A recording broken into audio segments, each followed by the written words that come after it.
Welcome back to the Lights Out podcast, bedtime stories for boys and girls around the world. Good evening, boys and girls. Are you ready for bed? Are you all snuggled up and ready for another Lights Out bedtime story? Good, because you're in for a treat tonight. Treat 25 of Fing by David Williams, and that's right, it's chapter 25, and today's chapter is called Wart. Unwisely, the security guard was standing right in the path of the speeding trolley. Even though a hand was in the stop position, Mr. Meek just couldn't bring it to a halt. "I'm sorry," he cried out, but it was too little, too late. Boink!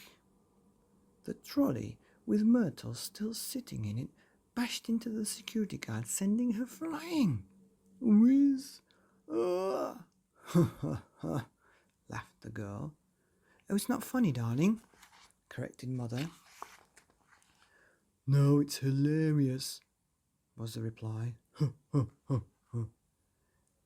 The security guard landed in the cheese section between the blue Wensleydale and the red Leicester. Fortunately, a soft cheese, a stinking bishop, cushioned her landing. Splat! Oof!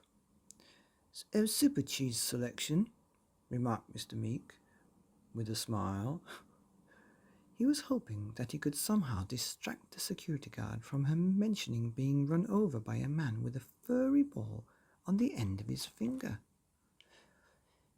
"Would you care to explain where you were going in such an unholy hurry?"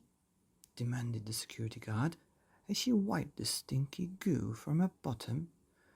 We were just making our slow amble over to the biscuits," replied Mr. Meek, pointing with his finger, momentarily forgetting that he still had the Fing attached to it. "Oops," he muttered. "What's that?" demanded the security guard. "What's what?" was the mock innocent reply. "That thing?" "It's a Fing," interjected Myrtle. "Shush!" shushed the girl's mother.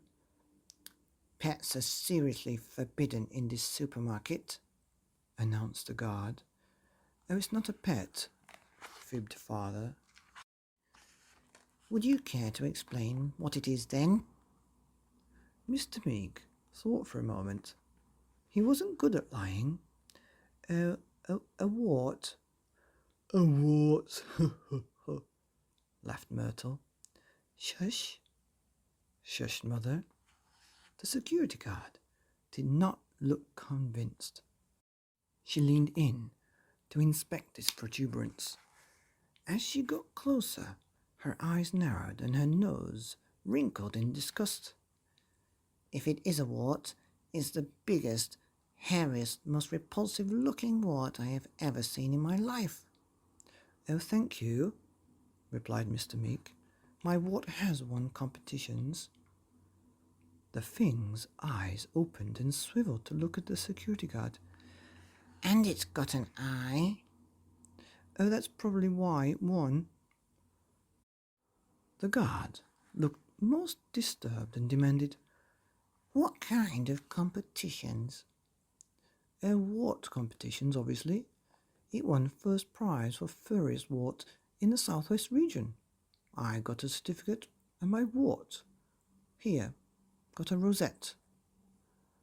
The Fing must have heard all this talk about being a wart, because it snarled and sank its teeth in deeper. Grrr. "No, no, no, no, no, no, no, no." "Your wart just growled?" exclaimed the guard. "Oh, did it?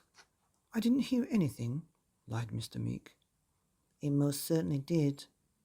Grrr. "There it goes again." "Oh, large warts do make a noise," lied Mr. Meek. "It's best not to be alarmed. It just means that they are growing. Now, if you'll excuse me and my wart, we really must pick up that packet of custard creams." Goodbye. And with that, he thrust the trolley forward and was gone. Whiz!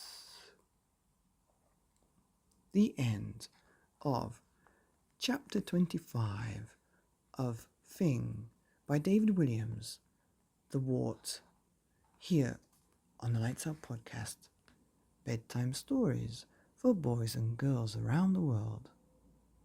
Good night. And tonight's show is dedicated to Freya the Unit Lover, who gave me a very nice review on Apple Podcasts. I hope you're enjoying this on one of your walks, and have a great day.